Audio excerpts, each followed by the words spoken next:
प्रभु की स्तुति हो। इज़राइल के इतिहास में अगर मैं आपसे पूछूं सबसे सक्सेसफुल, सबसे यशस्वी राजा कौन था, तो आप क्या कहोगे? सुलेमान। Okay, interesting. बट अगर थोड़ा ध्यान से आप सोचो तो उतना सक्सेसफुल नहीं था इनफैक्ट जितना लगता है। उसके समय शांति बहुत थी, उसके समय हर ऐसे लगता जरूर था कि सारी बातें अच्छी हैं, but personally as a king, एक राजा के तौर पर पर्सनली अगर उसके व्यक्तित्व, उसके खुद के जीवन के विषय, किसी भी राजा के आप सोचो, इज़राइल के सबसे महान राजा में से या सबसे सक्सेसफुल, द ग्रेटेस्ट किंग आप कहोगे, द गोट, जिसको आज की भाषा में क्या बोलते हैं आपको पता है ना? एक्रोनिम पता है? कितना लोगों को पता है? गोट का मतलब है ग्रेटेस्ट ऑफ ऑल टाइम। हर चीज में होता है आजकल, स्पोर्ट्स में ना, greatest of all time. Of course the real goat is Jesus, कभी भूलना मत। बट उसके अलावा इंसानी लेवल पर अगर इतिहास, इज़राइल के इतिहास को आप देखो, सबसे सक्सेसफुल राजा अगर कोई था तो एक ही नाम आता है, दाऊद।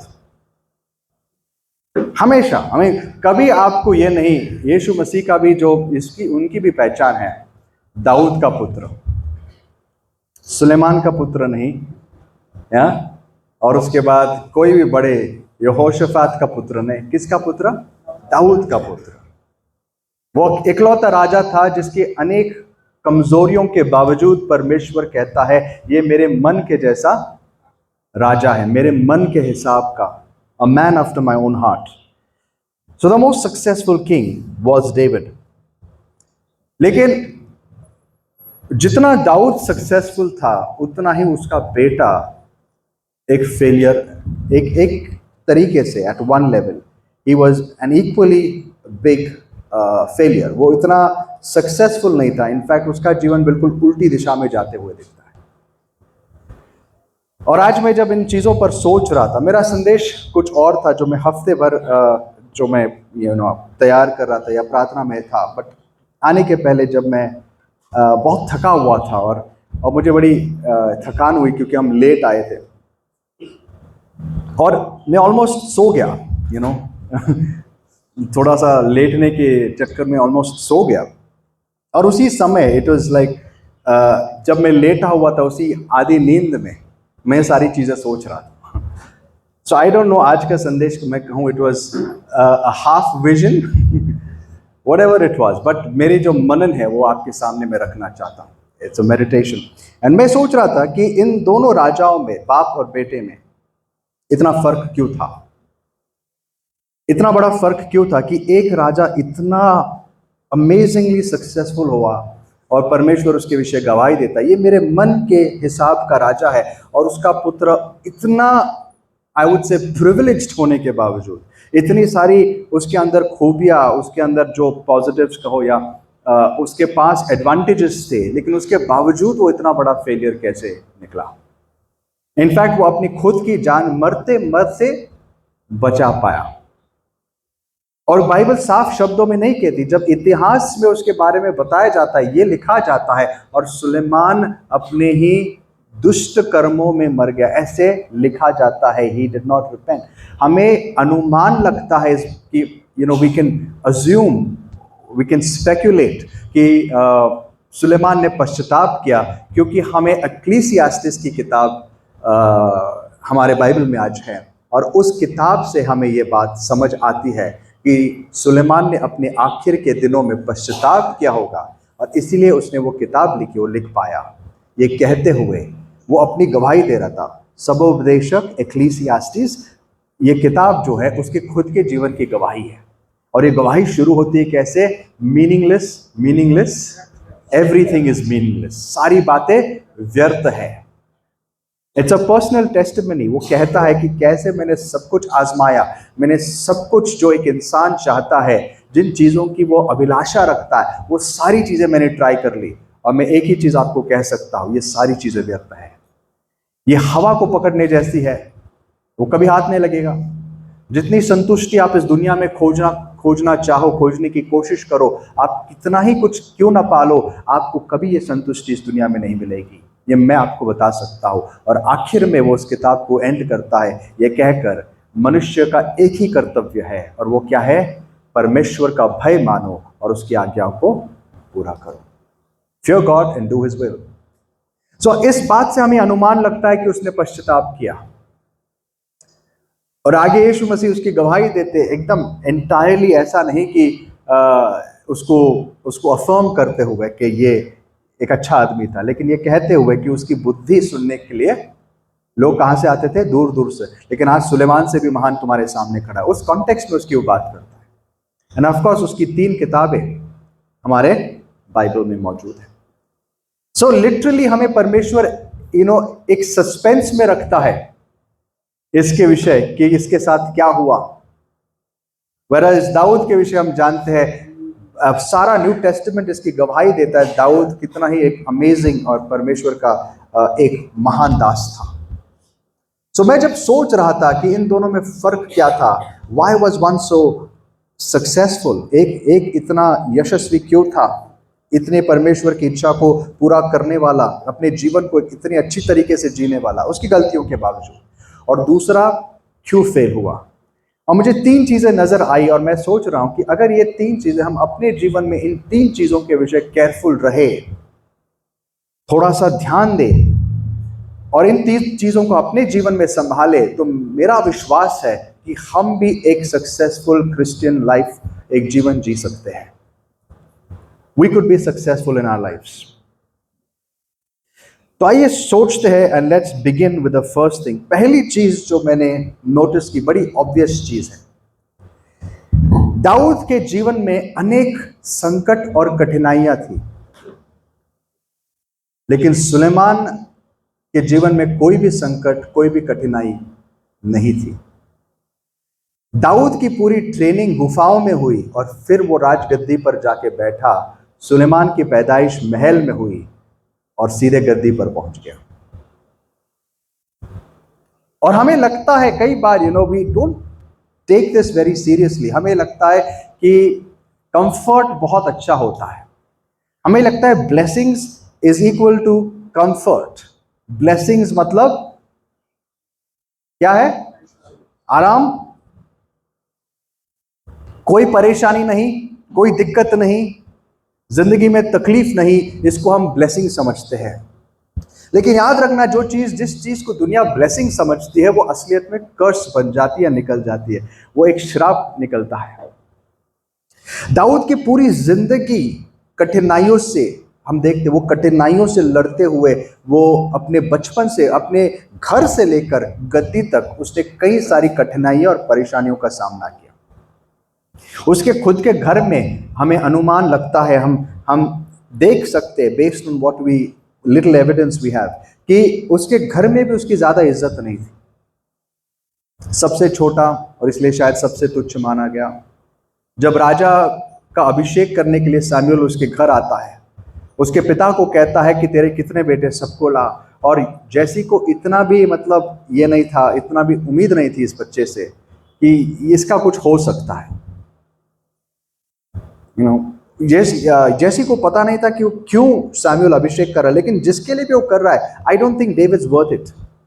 उसको बुलाने में भी कोई मतलब नहीं, उसको घर में भी उसकी कोई वैल्यू नहीं थी, इज्जत नहीं थी। उसको एक छोटा सा काम दिया हुआ था, जा तू मेरी भेड़ संभाल, लेकिन वो भेड़ बड़ी ईमानदारी से संभालता था, उसके लिए वो सब कुछ था, लेकिन घर में उसकी कोई वैल्यू नहीं थी। जब उसको राजा बनाया गया, परमेश्वर जगह जगह उसको अभिषेक करता है, उसको इस्तेमाल करता है। जहाँ पर वो भेड़ों को संभाल रहा है, वहाँ पर जब दिक्कतें आती थी, वहाँ उसकी ट्रेनिंग हो रही थी। जब भाई घर में पढ़ाई लिखाई कर रहे थे, आपको पता है उसके सारे भाई ट्रेंड थे, आर्मी में जाने के लिए ट्रेंड थे। पिताजी ने उन सबको स्कूल में डाला सिवाय दाऊद के। दाऊद की स्कूल कहाँ थी? जंगल में। होता ना कई घरों में एक बच्चा थोड़ा सा ब्रिलियंट लगता है, उसकी पढ़ाई लिखाई में माँ बाप बहुत खर्चा करते हैं, और जो फालतू का जैसे इसका कुछ नहीं होगा, उसको क्या करते हैं? उसको छोड़ देते हैं। कई बार यही वो होते हैं जिसको परमेश्वर इस्तेमाल करता है। जिनको दुनिया तुच्छ समझती है उसको परमेश्वर उठाता है, जिसको दुनिया महान समझती है उसको परमेश्वर धिक्कारता है। यीशु ने कहा जो चीज दुनिया में बहुत बड़ी मानी जाती है, जिस चीज को दुनिया वर्शिप करती है, जैसे कि superstars, film stars, sports person, जो भी हो, जिसको दुनिया वर्शिप करती है, वो परमेश्वर की नजरों में घृणित चीजें हैं। ऐशो आराम, बहुत इज्जत दौलत, जो जिसका विजन ये होता है ना, परमेश्वर कहता है दुनिया इन चीजों को वैल्यू करती है, मैं इन चीजों को तुच्छ मानता हूं। परमेश्वर के राज्य में वैल्यू सिस्टम बिल्कुल उल्टा है। सो दाऊद की शुरुआत से ही हम देखते हैं वो कठिनाइयों का सामना करते हुए बड़ा हुआ। उसके जीवन में कठिनाई, दुख और परेशानियों की कोई कमी नहीं थी। बाइबल हमें बताती है परेशानियां और कठिनाइयां हमारे जीवन के लिए अच्छी होती है और जरूरी होती है। अब हर कठिनाई और परेशानी ने उसके भी कैटेगरीज होते हैं। कुछ परेशानियां हम अपने आप पर मांग के लेते हैं हमारी गलतियों के खातिर, दे आर अननेसेसरी।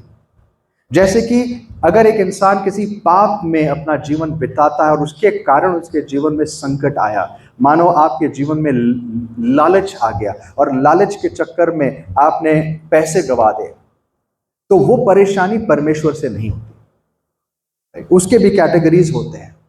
एक इंसान अगर एक बहुत ही दुनिया का या एक इसको लसीवियस कहते हैं, बट हिंदी में क्या कहते हैं, बहुत ही क्या बोलते हैं, जो बड़ी शराब वराब में अपनी जिंदगी बिताते, ऐशो आराम, अय्याशी का जिंदगी जीते हैं, वो उन लोगों के जीवन में कई बार होता है, किसी को एड्स हो गया, किसी का लिवर खराब हो गया। अब ये परेशानी हम नहीं कह सकते दिस इज गॉड्स ब्लेसिंग, नहीं कह सकते। आए समझ में? मैं संकट इसलिए झेल रहा हूं क्योंकि परेशान पर परमेश्वर मुझे कर, नहीं, नॉट, दैट्स नॉट ट्रू। ये संकट हम अपने ऊपर लाते, लेकिन इन संकटों में भी एक भलाई होती है। That is the point. आपने मांग के लिए, सही बात है, अननेसेसरी थे, सही बात है, लेकिन उसमें भी एक वैल्यू है। क्या वैल्यू है पता है? जब ये संकट आता है, एटलीस्ट अब आके खुल सकती है। क्योंकि जो इंसान ऐशो आराम की जिंदगी जीता है, याशी में जीवन बिताता है और उसके जीवन में कोई संकट आता ही नहीं ना, उसको सीधा झटका कब लगता है पता है? या तो मरने के बाद उसे एहसास होता है मैं कहां पहुंच गया, या जिस दिन परमेश्वर के सामने वो खड़ा होगा उस दिन तो उसका कुछ नहीं हो सकता। तो अब अगर वो बीमार हो जाए, उसके जीवन में कुछ प्रॉब्लम आए, तो एटलीस्ट अच्छी बात है। अब ये वो कैटेगरी है जहां हम चीजें मांग के लेते हैं। अब ऐसे भी कैटेगरीज है जहां पे हम मांग के नहीं लेते, लेकिन परमेश्वर अनुमति देता है संकट और दुख और तकलीफ हमारे जीवन में आने के लिए। बट दीज आर पॉजिटिव, ये चीजें पॉजिटिव होती है। जैसे दाऊद जब जंगलों में भटक रहा था, सौल उसकी जान लेने पर तुला हुआ था, वहां दाऊद की कोई गलती नहीं थी। It was not his fault.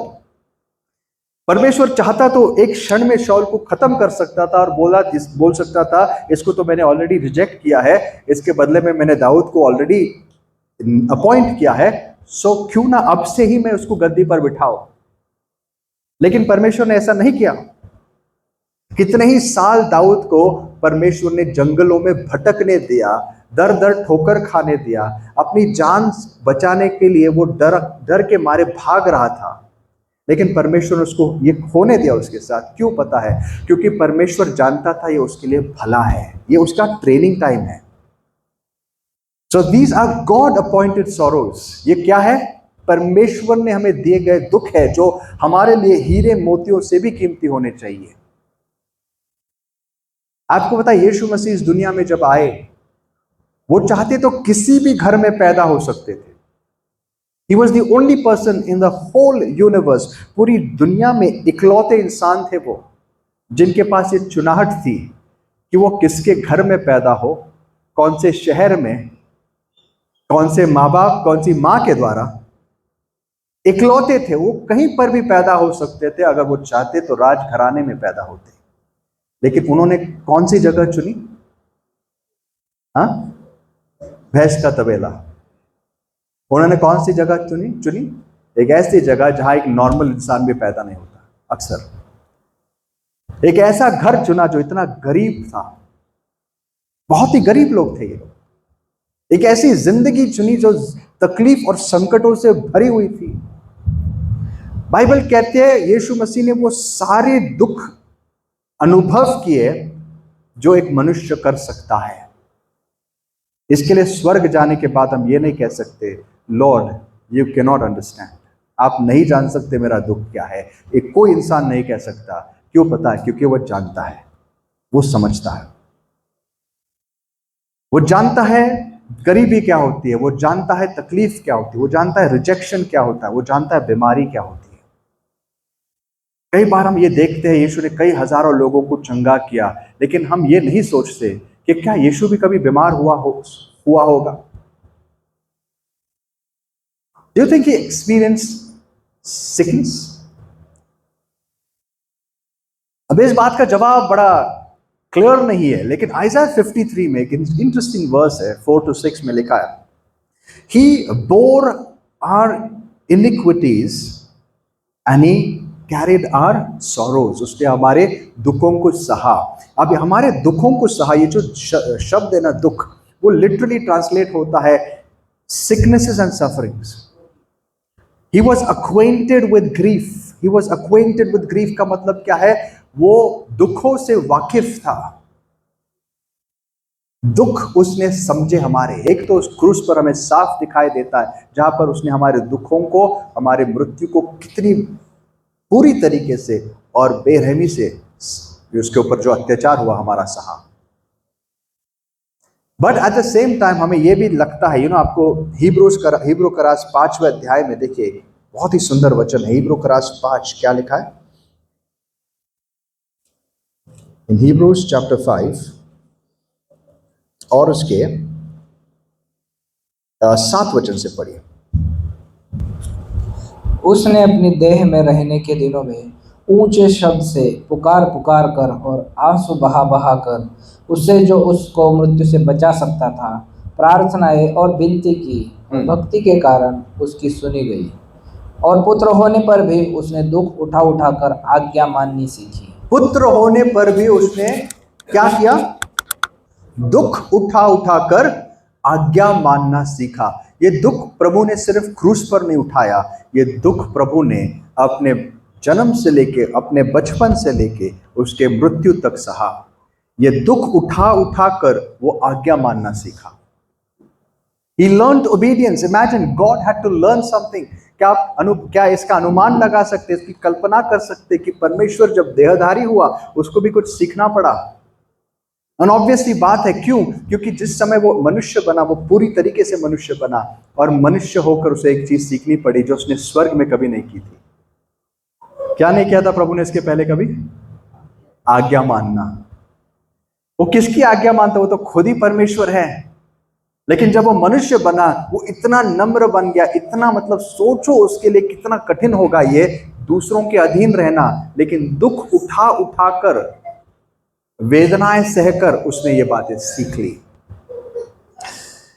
सो याद रखना, दुख बुरे नहीं होते, बट दुखों के साथ क्या करना है, उन दुखों को हमारे जीवन में किस तरीके से स्वीकार करना है, रिस्पॉन्ड करना है, ये हमें आना चाहिए। याकूब 1:2 से 4, जेम्स चैप्टर 1 वर्स 2 to 4 देखो क्या कहता है। पढ़िए जेम्स क्या कहता है। James chapter 1 versus 2 to 4।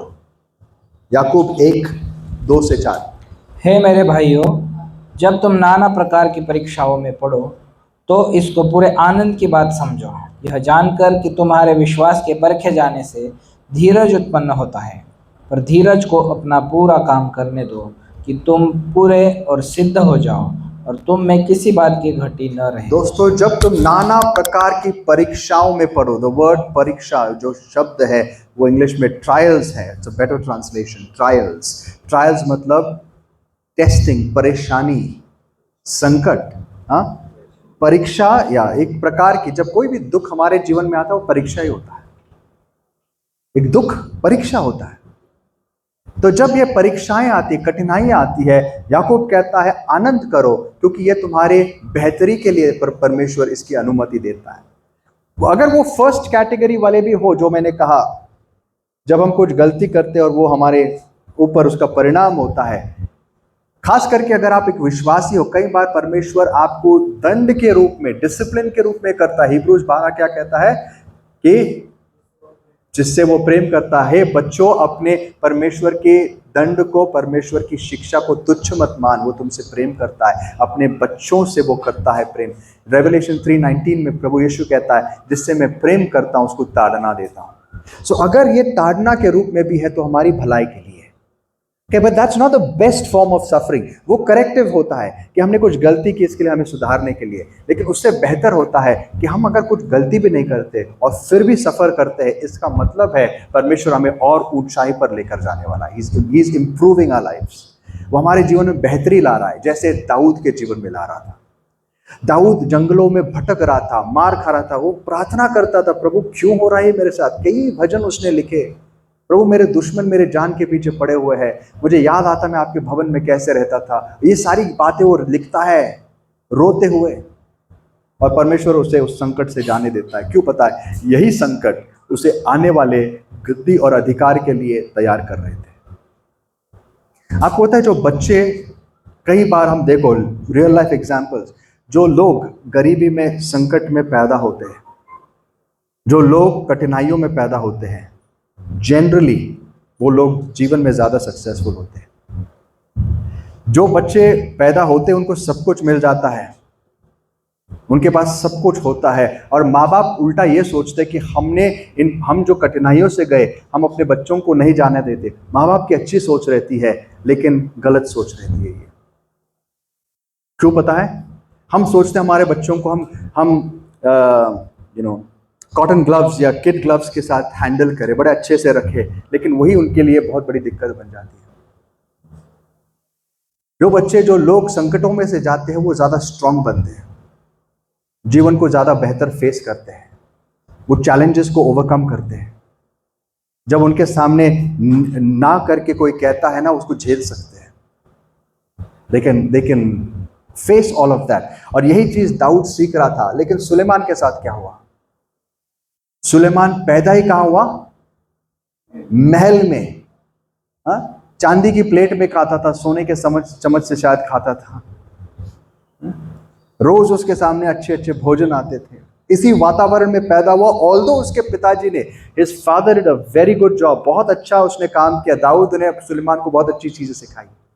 मुझे कैसे पता? आप प्रोवर्ब्स के पहले 4 अध्याय पढ़ो। सोलोमन खुद कहता है, मेरे पिता से बातें जो सीखी मैं तुम्हें बताता हूं। जो उसके पिताजी कह रहे थे वही बातें वो सिखा रहा था। That was his early wisdom. शुरुआत की जो विजडम उसको अपने पिता से मिली, और दाऊद ने उसको सिखाया, बेटे तेरे जीवन में सबसे पहले अगर किसी चीज को तू खोजना है तुझे, तो बुद्धि को खोज। इसके लिए जब परमेश्वर उसे दर्शन देता है और पूछता बेटा तुझे क्या चाहिए, उसके लिए आंसर देना कठिन नहीं था, क्योंकि उसके पिता ने उसको ट्रेन किया था कि सबसे पहले किस चीज को खोज? बुद्धि को खोज। तो उसने सीधे परमेश्वर को मांगा, प्रभु मुझे बुद्धि दे, और प्रभु बहुत खुश हुआ। तो उसके पिता ने बहुत अच्छा काम, ही रेज्ड अ गुड बॉय, अच्छा लड़का था वो। बट अनफॉर्चुनेटली एक चीज उसके जीवन में मिसिंग थी, वो थी कठिनाइयां और परेशानियां। और इसीलिए मैं कहता हूं कि ये बातें हमारे लिए जरूरी है। अब संदेश के अंत में मैं बताऊंगा, अगर कठिनाइयां और संकट आए भी नहीं, अगर मानो हम इतने, we are privileged so to speak, कि हमारे पास इतने संकट नहीं है, तो हम क्या करें? बाइबल का जवाब है, अपने आप को संकट में डालना सीखो सही तरीके से। Discipline your own selves. Paul क्या कहता है पता है? हाँ, पॉल देखो, आइए पढ़ते 1 Corinthians chapter 2। आइए, क्षमा करना, 1 Corinthians एंड इन चैप्टर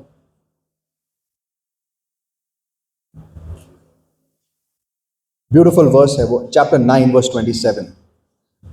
25 से ही पढ़ लेना। पहला करंथे करास 9वां अध्याय 25 से ही पढ़िए। और हर एक पहलवान सब प्रकार का संयम करता है। वे तो एक मुरझाने वाले मुकुट को पाने के लिए ये सब करते हैं, परंतु हम तो उस मुकुट के लिए करते हैं जो मुरझाने का नहीं।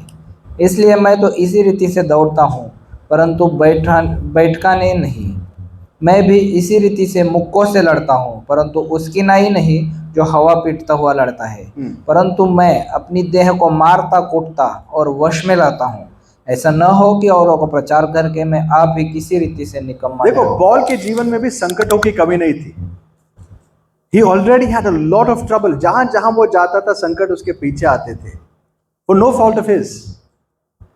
लेकिन फिर भी पॉल का जीवन कैसा था? एक डिसिप्लिन जीवन था। वो कहता है मैं कभी अपने आप को कंप्लेसेंट होने नहीं देता हूं, मैं कभी अपने आप को ऐसी परिस्थिति में नहीं डालता जहां पे मैं बहुत ही ज्यादा रिलैक्स्ड हो जाऊं। तो वो करता क्या होगा? अपने शरीर को भुक्के मारता है वो। फॉर एग्जाम्पल, अगर कई बार हमें प्रार्थना करने नहीं होता है। क्यों नहीं होता है पता है? क्यों? हम अपने शरीर से बहुत प्रेम करते हैं। हम अगर प्रार्थना न हो, लेट्स से हमसे प्रार्थना न हो, तो हम क्या कहेंगे कि नहीं होता है, नहीं होता है, और हम छोड़ देते हैं। हम ये नहीं करते शरीर मैं तुझे आज मार दूंगा, आई डोंट केयर, तेरी आज 2 घंटे की नींद चली गई, मैं कैसे भी बैठूंगा, आंखों में लकड़ियां लगा के बैठूंगा, लेकिन प्रार्थना करूंगा। आई टॉर्चर माई सेल्फ। अभी मैं ऐसे नहीं कह रहा हूँ मजाक से, बट दिस इज लिटरली। देखो, एक सिंपल एग्जांपल आपको देता हूँ। यीशु मसीह के क्रूस पे चढ़ने के कुछ घंटे पहले, जब वो गेत्सेमनी बाग में प्रार्थना कर रहे थे, उसके साथ कौन थे? खास करके सबसे उसके साथ नजदीक कौन थे? पेत्र, याकूब, यूहन्ना। इन तीनों को प्रभु ने क्या कहा था? वॉच, यहां रुको, मैं वहां जा रहा हूं, प्रार्थना कर रहा हूं, तुम प्रार्थना करो। कर रहे थे प्रार्थना, पता नहीं कितने मिनट किए, फिर सो गए। प्रभु आके क्या कहता है? Oh my poor boys, I understand, मैं समझ सकता हूं तुम कितने थके हुए हो। नो प्रॉब्लम, चलो, I mean I it's fine. प्रभु उनको डांटता है, तुम 1 घंटा प्रार्थना नहीं कर सकते। अब हमारी सोच क्या है? मन से न्याय तो कैसे करने का? मन से न्याय तो भी चलता है, लेकिन क्या करो? आदत डालो। दूसरे आपको संकट देने तक रुको मत। जो इंसान अपने आप को संकट में डालता है ना, वो उसको कम संकटों से जाना पड़ता है। जो अपने आप को डिसिप्लिन करना जानता है, उसको परमेश्वर को एक्स्ट्रा डिसिप्लिन देने की जरूरत नहीं पड़ती। क्यों फास्टिंग जरूरी होता है? फास्टिंग से हमारा क्या बेनिफिट है? एक बेनिफिट जरूर होता है, शरीर को हम मारना सीखते हैं।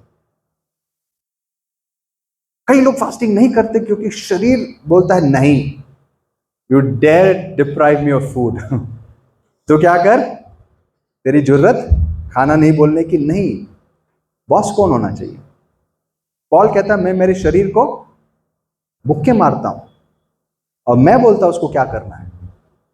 Okay, these are small thing. अगर हम अपने आप को इन छोटी सी चीजों में से नहीं लेकर जाते, हम अपने आप को इतना कंफर्टेबल रखना चाहते हैं, तो हम कभी भी मैच्योर नहीं हो सकते। मैं अक्सर एग्जाम्पल देता हूं चर्च आने का, और इसलिए नहीं क्योंकि मैं किसी को पॉइंट आउट कर रहा हूं, लेकिन अगर चर्च आने के लिए अगर हम तकलीफ नहीं उठा सकते दोस्तों, हम अपनी जिंदगी में कभी बढ़ेंगे नहीं। ये छोटी सी छोटी बातें हैं। मानो आज मेरे पास चर्च आने के लिए साधन नहीं है, चर्च आने के लिए साधन नहीं है, कार नहीं है, बाइक तो होगी, बाइक नहीं है, रिक्शा तो होगा, रिक्शा तो नहीं है। मैं एक एग्जांपल देता हूँ, एक ऐसे चर्च में जिसका नाम कई बार हम अगर मैं कहूँ, आई फील रियली सैड। आपने सब ने वो नाम सुना होगा, क्रिस्ट ओया किलो में, उसका एक चर्च यहाँ पर था। उस चर्च में एक बंदा जाता था। अब वहां पर आपको पता है व्हाटएवर टीचिंग कैसा हो, कुछ भी कैसा हो, एक बंदा मुझे मिला जिसने इस व्यक्ति के बारे में मुझे बताया। उसने कहा भाई मैं चर्च आ रहा था बानेर से, इस वाले चर्च में, और इस चर्च आ रहा था तो मैं गाड़ी में आ रहा था, और मैं एक दिन एक भाई को मैं मिला, अफ्रीकन भाई था वो भाई बानेर में चर्च के 2 घंटे पहले वहां चल रहा था। तो मैं बड़ा हैरान हुआ, भाई आज चर्च आप क्या कर रहे हो? वो पहला थोड़ा सा शर्माया, और उसके बाद उसने कहा कि पूछने के बाद कहा नहीं मैं चर्च ही जा रहा हूँ भाई। अभी? बोलता हाँ मेरे पास पैसे नहीं है तो मैं चल के जा रहा हूँ। I was shocked. मैं बोला यार क्या डेडिकेशन है। चाहे वो कोई भी चर्च पे जाओ, प्रभु इस बंदे को बहुत आगे लेके जाएगा, चाहे वो कैसा भी कहाँ हो, उसका शिक्षण क्या हो। I think these are people God is looking for. उसके पास 2 घंटे पहले वो घर से चलते हुए निकला शाम को चर्च अटेंड करने के लिए। जरा सोचो, मेरा मेरा पूरा विश्वास है एक दिन परमेश्वर उस व्यक्ति को, उस लड़के को बहुत अमेजिंग तरीके से इस्तेमाल करेगा, उसको ऊंचाइयों पर लेके जाएगा, अगर वो रास्ता न छोड़े तो। जरूरी नहीं परमेश्वर हमें संकट में डाले या हम किसी संकट में से नेचुरली जाए। कई बार हमें खुद अपने आप को संकट में डालना सीखना होगा। Trouble yourselves. ये छोटी छोटी चीजें हमें जिंदगी में तैयार करती है परमेश्वर की बड़ी आशीषों के लिए। और जिनका एटीट्यूड होता है कि नहीं, जब तक मुझे आरामदायक चीज नहीं मिलेगी, जब तक मैं कंफर्टेबल नहीं हूं, मैं नहीं करूंगा, आप जिंदगी में कभी आगे नहीं बढ़ पाओगे। आपका भी अंत सुलेमान जैसा होगा। बच गए तो बच गए by the grace of God, जो सबको नहीं मिलता उस समय। David learned it the hard way. I think that's the right way. खैर, मैं इसके ऊपर बहुत सारा, आई कुड बिलेबर दिस पॉइंट, बहुत इसके ऊपर बात कर सकता हूं, बट मुझे 3 पॉइंट बताने आपको, और ऑलमोस्ट आधा से ज्यादा समय मेरा हो गया। You know, there are so many things.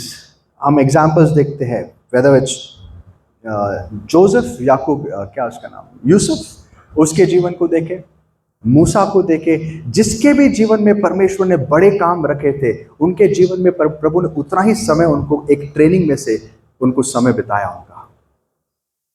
उस संकटों से गुजरे, उन्होंने कठिनाइयां देखी, उन्होंने जीवन में बहुत कुछ सहा, तब जाके वो परमेश्वर के काम आए। दे वर यूजफुल टू गॉड। दाऊद के कितने ही सॉन्ग्स, भजन आप पढ़ो, बाप रे, आपको क्या लगेगा कि किस प्रकार दिस मैन वाज सफरिंग।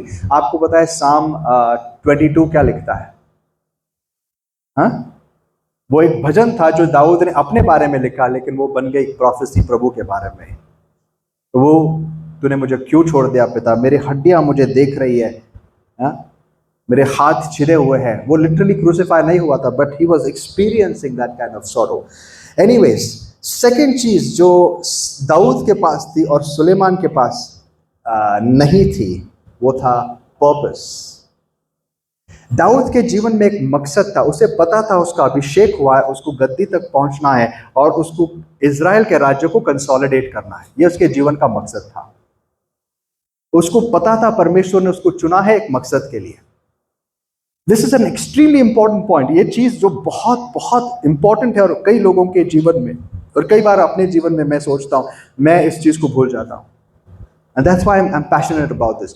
कई बार हम भूल जाते हैं कि हमारा मकसद क्या है।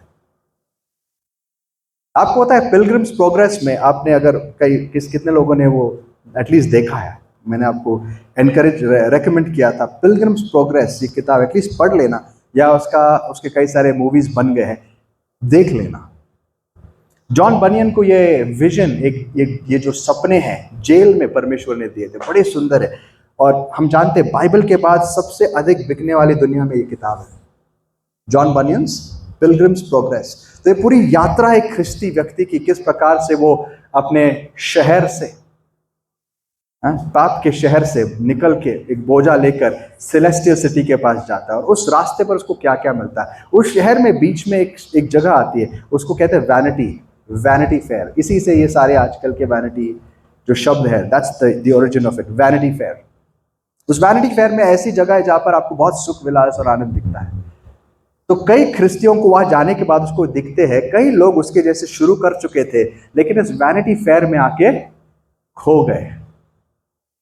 वो यहाँ की सुंदरता को देख के वहीं बस गए।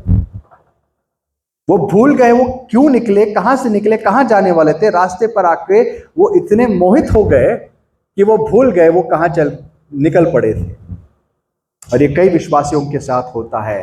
ऐसा ही एक विश्वासी बाइबल में हमें मिलता है, उसका नाम है दीमस। कितने लोगों को दीमस की कहानी पता है?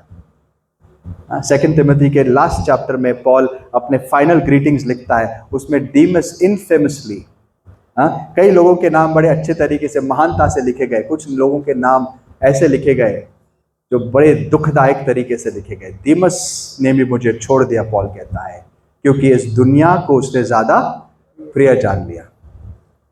आपको पता है उसके एक थोड़े ही साल पहले जब पॉल कलसीकरास को एक लेटर लिखता है, फिलेमोन को एक लेटर लिखता है, उस लेटर में वो कहता है, and Luke and Demas my fellow workers greet you. Luke और दीमस मेरे साथी परमेश्वर के कार्य में मेरे सहायक तुम्हें ग्रीट करते हैं। मतलब एक समय यह व्यक्ति कौन था? पॉल के साथ काम करने वाला व्यक्ति था। अमेजिंग, सोचिए जरा कितना बड़ा सौभाग्य था, पॉल के साथ वो मिनिस्ट्री करता था। I mean such a privilege. लेकिन उसकी गवाही क्या है? पॉल अपने आखिरी लेटर में क्या लिखता है तिमोथी को? और दीमस ने भी मुझे छोड़ दिया। क्यों? क्योंकि ये दुनिया उसको ज्यादा प्रिय लग गई, वो भी खो गया वैनिटी फेयर में। और इसीलिए हमारे पर्पस को कभी भूलना नहीं चाहिए। आज कई बार ऐसे होता है, शुरुआत में एक विश्वासी के अंदर बहुत आवेश दिखाई देता है, वो जानता है वो कहाँ से निकला, कहाँ जा रहा है, उसको क्या करना है, लेकिन समय जाने पर कई लोग अपना पर्पस भूल जाते हैं, अपने जीवन का मकसद भूल जाते हैं। दाऊद के विषय क्या लिखा है? प्रेरित के काम उसका 13 अध्याय 36 वर्ष में, प्रेरितों के काम चैप्टर 13 वर्स 36 पढ़िए मेरे लिए भाई।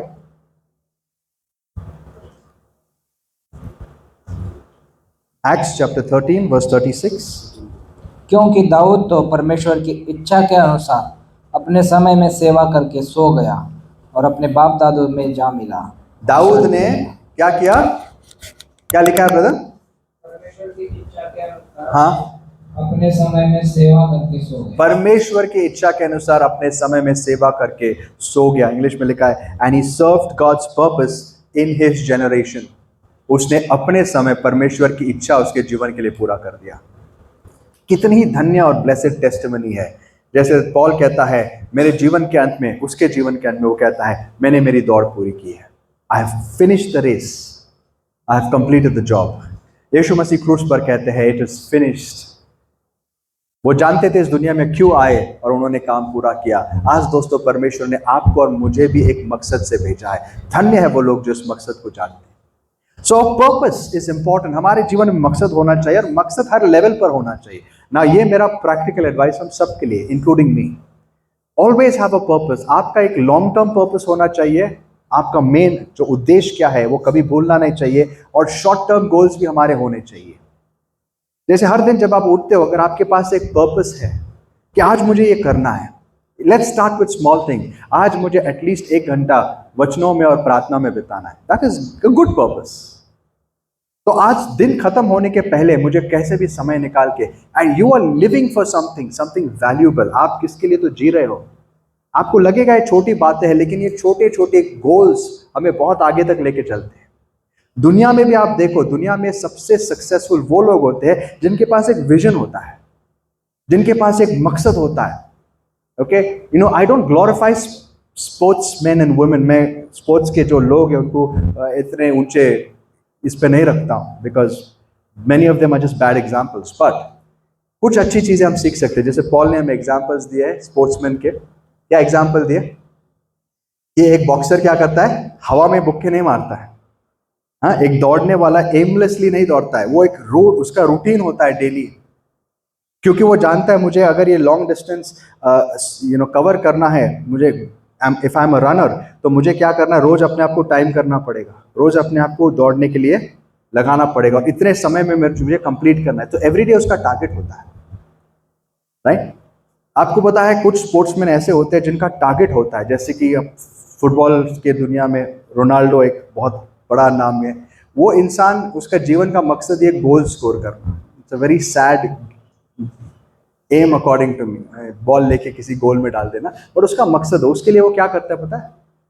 सुबह 4 बजे उठेगा, वो 2 या 3 घंटे एक्सरसाइज करेगा, उसके बाद अपने आप को सजा देगा।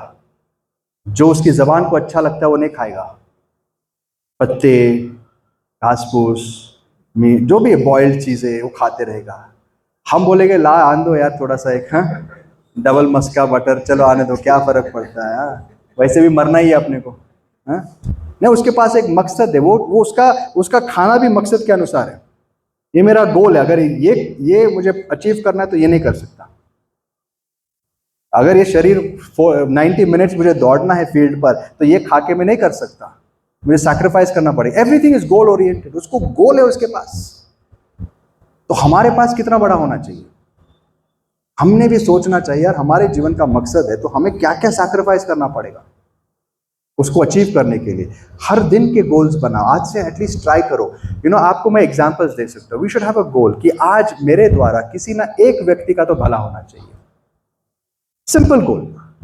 मैं किसी को फोन करूं, किसी से बात करूं, किसी से मिलो, उसको एनकरेज करो। एंड ऑफ द डे ये होना चाहिए, प्रभु मुझे एक ऐसे व्यक्ति से मिला जिसको मैं कुछ आशीष दे सकूं और जिसका कुछ भला कर सकूं। It's a good goal.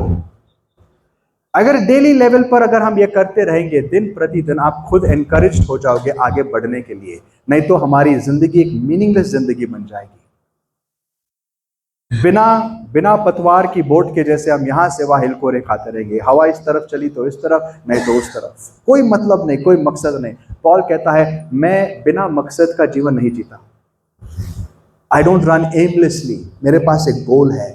उसका विजन था परमेश्वर का राज्य पूरे यूरोप और एशिया में फैलना चाहिए, और उसने कर दिखाया परमेश्वर के अनुग्रह से। उसको पता था उसको क्यों बुलाया, उसको किसके सामने जाना है, कहाँ तक गवाहियाँ देनी है, किसको किसको जाके प्रचार करना है। उसके जीवन का मकसद था वो। And this is where we fail. हम क्या करते हैं पता है, हम अपने जीवन में हमारे गोल्स को ही भूलते हैं। एंड देन जिसके जीवन में गोल नहीं होता ना, उसके सामने शैतान बहुत सारी चीजें लाता है। मीनिंगलेस, मतलब अभी तेरे पास कोई पर्पस नहीं है तो मैं देता हूं, चल एक काम करते हैं, लेट्स ट्राई एंटरटेनमेंट। क्या करेगा, तेरे पास कुछ है नहीं करने के लिए, चल थोड़ा सा मनोरंजन कर लेते हैं। Let's try this, let's try that. ये वो ट्राई करते करते हम ऐसे ही अपनी जिंदगी वेस्ट कर देते हैं। जिनके पास मकसद होता है वो ये नहीं करते। सुलेमान के पास बहुत बड़ा एक ऑप्शन था। उसके पास जरिया था। डेविड को पता था मेरी ये लाइफ टाइम में मुझे इजराइल का राजा बनना है। इजराइल जो आज फ्रैगमेंटेड है, उसके बहुत सारे टुकड़े थे उस समय, उसको एक करना है और परमेश्वर का राज्य स्थापित करना है, और उसने किया। जब दाऊद राजा बनने के पहले कौन था राजा? शौल को कोई आइडिया नहीं था वो क्या कर रहा है। उस समय कुछ लोग दाऊद के साथ थे, कुछ उसके साथ थे, जो अपने मन मर्जी से कर रहा था, कुछ नहीं था। दाऊद ने सबको एक साथ लाया। उसने टैबरनेकल को इस्टेब्लिश किया, उसने संदूक को वापस लाया, उसने आर्मी तैयार की, उसने इजराइल के बॉर्डर्स इस्टेब्लिश किए। जो जमीन आपको पता है यहोशुआ के समय प्रॉमिस की गई थी, आपको पता है वो जमीन एक्चुअली उनको कब मिली? दाऊद के समय मिली। तभी जाके उनको मिली। वो बॉर्डर्स उसने इस्टेब्लिश कर दिए। उसने सारे दुनिया में परमेश्वर का जो महिमा था ना, जो बोलते डंका बजाया, सब जगह पता चल गया यहोवा कौन है। और तब अपने पिनिकल में पहुंच के उसने अपनी गद्दी छोड़ दी अपने बेटे के लिए। बीच में वो गिरा, हम जानते हैं, but he was a man with a purpose. On the contrary, उसके विपरीत आप देखो सुलेमान को जन्म होते ही उसको सीधे गद्दी मिल गया। एंड ही वाज बिलवेड, मतलब कितने ही एडवांटेजेस थे। दाऊद का प्यारा था, परमेश्वर का प्यारा था, और परमेश्वर ने एक उसको लीड भी दिया, तेरे पास मैं एक मकसद भी देता हूं, तू टेंपल बांधेगा।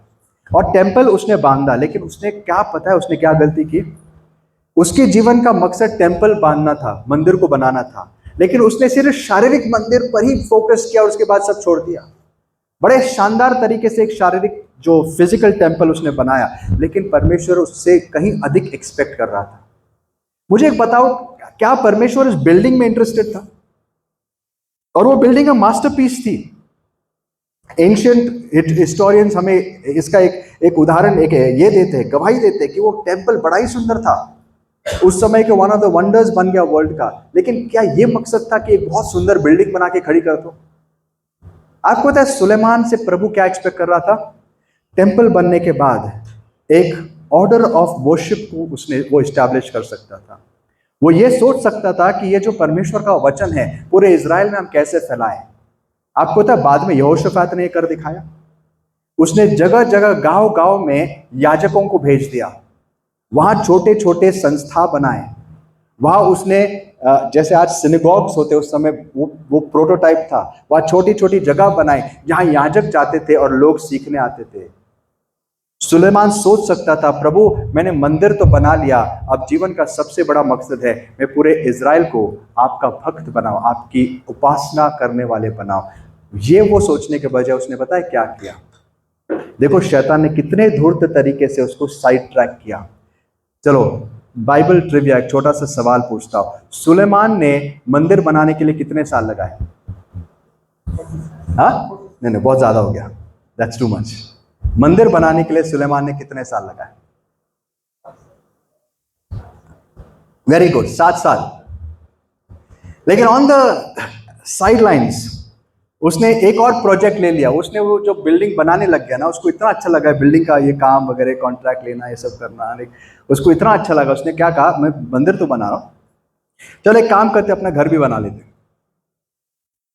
और उसको पता है मंदिर बनाने के लिए 7 साल लगा है। शायद से साइमल्टेनियसली घर बांधना शुरू कर दिया।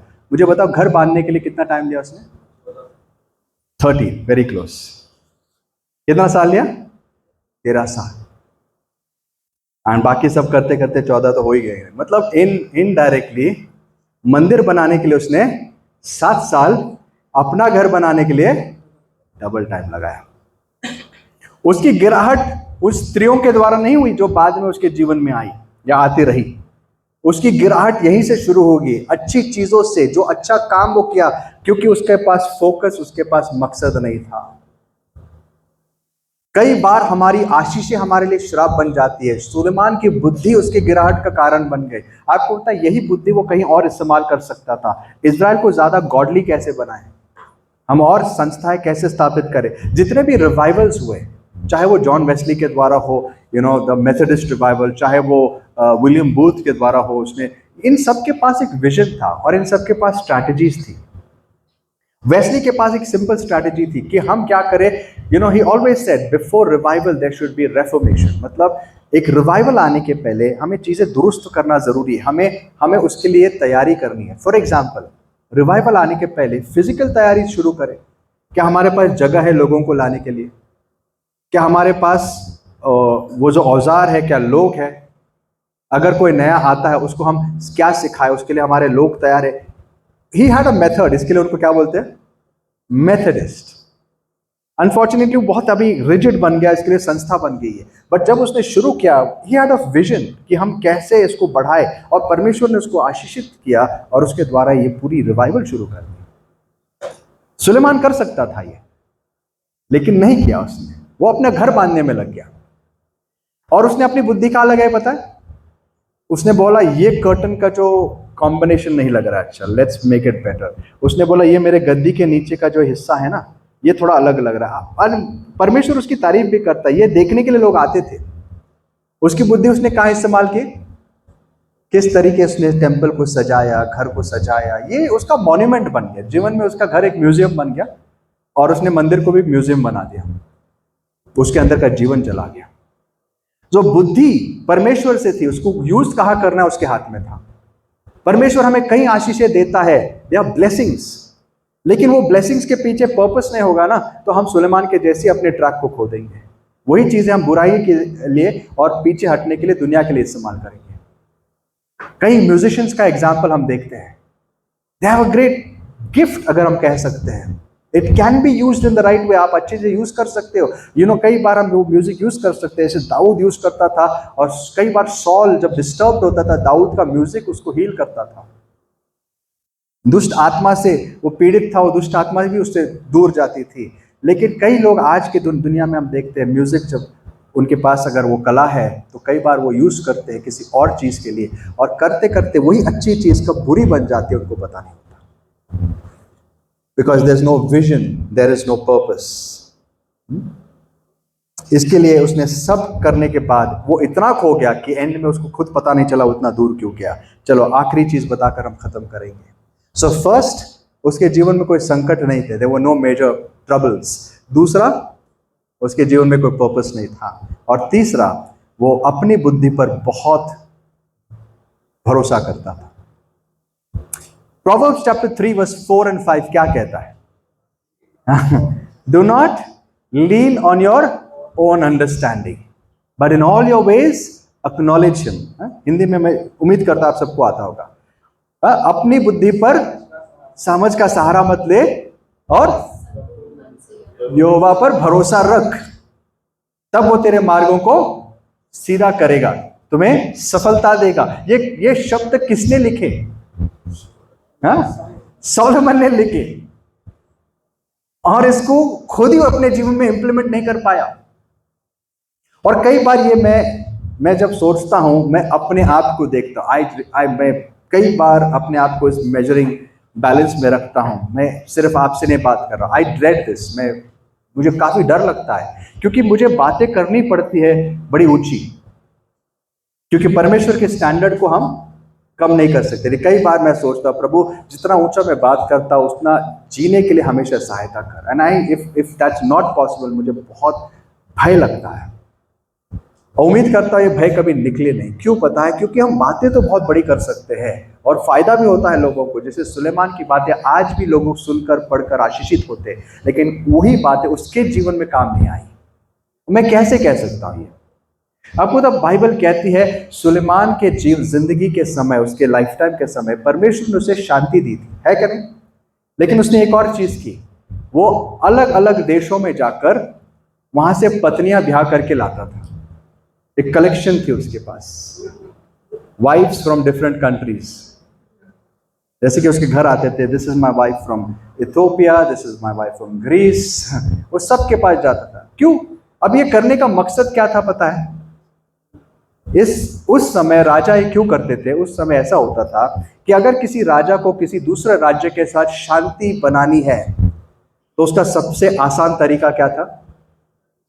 वहां के राजा की बेटी से शादी कर लो, बाकी कुछ मत देखो, उसके साथ शादी कर लो, उसको अपने राज्य में।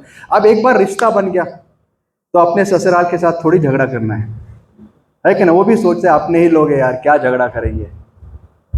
झगड़ा करने के पहले आज नहीं होता ऐसा।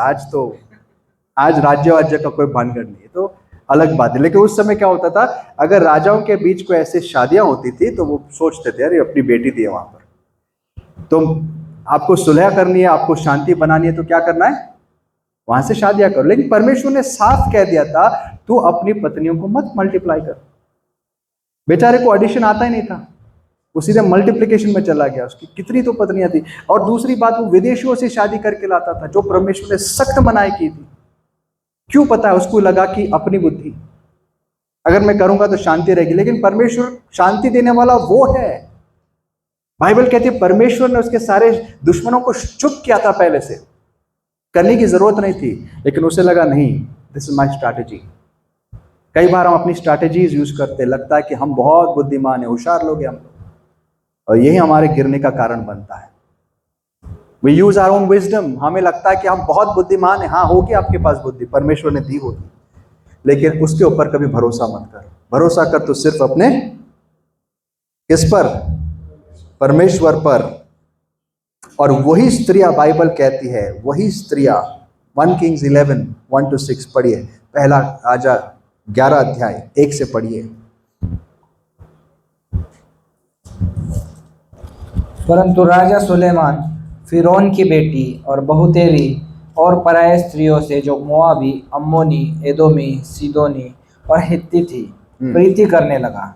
तो उन जातियों की भी थी, वे उन जातियों की थी जिनके विषय में यहोवा ने इस्राएलियों से कहा था कि तुम उनके मध्य में न जाना और न वे तुम्हारे मध्य में आने पाए। वे तुम्हारा मन अपने देवताओं की ओर निसंदेह फेरेंगी। उन्हीं की प्रीति में सुलेमान लिप्त हो गया। उन्हीं में लिप्त हो गया। ओके, और उसका ऑब्वियसली उसके दो कारण थे। एक तो उनसे वो वहां जाने का ही उसका कोई कारण नहीं था, लेकिन जाके ब्याह करके लाया, और वही स्त्रियां थी जिन्होंने उसको परमेश्वर से दूर कर दिया। सो हम 3 चीजें आज देखते हैं, जो चीजें दाऊद के जीवन में थी और सुलेमान के जीवन में नहीं थी, और वो 3 चीजें हम अपने जीवन में पढ़ के है कहने। सबसे पहले, दाऊद के जीवन में संकट थे, कई परमेश्वर ने लाए, कुछ वो खुद से उसने अपने आप को ट्रेन किया हुआ था। जैसे जब वो अपने पिता के भेड़ों को संभालता था, वो बड़ा एक रूटीन स्ट्रिक्ट लाइफस्टाइल उसकी थी। दूसरी चीज, दाऊद के जीवन में मकसद थे, हर समय पर उसके पास मकसद था, वो जानता था उसे क्या करना है। और तीसरी चीज, वो हमेशा परमेश्वर पर भरोसा रखता था। जब भी उसे कुछ करना था वो पहले परमेश्वर से पूछता था। जब उसकी पत्नियों को दुश्मन उठा कर लेके गए, उसके बच्चों को उठा लेके गए, वो बड़ा निराश हुआ, लोग उसको मारने के लिए तैयार हो, लेकिन वो क्या कर रहा था? अकेले जाकर प्रार्थना करने लगा और अपने आप को उसने संभाला और फिर कहा, प्रभु तू बता मैं जाऊँ क्या नहीं। और प्रभु ने उसको बताया, जा, मैं तुझे सक्सेस दूंगा। ऑब्वियस बात थी ना यार, तुम्हारे परिवार को कोई उठा के लेके गया तो तुम क्या करोगे? ऑब्वियस रिएक्शन, कॉमन सेंस क्या बोलता है? Go and do it. लेकिन दाऊद ने क्या किया पता है? दाऊद ने कहा प्रभु मैं नहीं जानता क्या करूं, प्लीज तू बता देना मुझे। और प्रभु ने कहा जा। ऐसे कई उदाहरण है दाऊद के, वो हर समय परमेश्वर पर भरोसा रखने वाला था। और यहाँ पर सुलेमान बिल्कुल उल्टी दिशा में चल रहा था। उसने कुछ नहीं पूछा परमेश्वर से, उसके मन में जो आया वो करने लग गया, अलग अलग चीजें करने लग गया और बाद में वो पछताया। उसको बचाया परमेश्वर ने। लेकिन आज हम अपने आप को भी संभाले, प्रभु हमें इन चीजों से संभाले और हमारे जीवन में ये गुण वो प्रकट करे। आइए दुआ करते हैं, प्रभु ये बातें और भी हमें गहराई से समझाए कि हम इस दुनिया में जब जीते हैं बिना किसी मकसद के, ऐशो आराम को चाहते हुए और अपनी बुद्धि से न जिए, लेकिन परमेश्वर पर भरोसा करते हुए जिएंगे। आइए अपने सरों को झुकाएंगे और प्रार्थना में जाएंगे।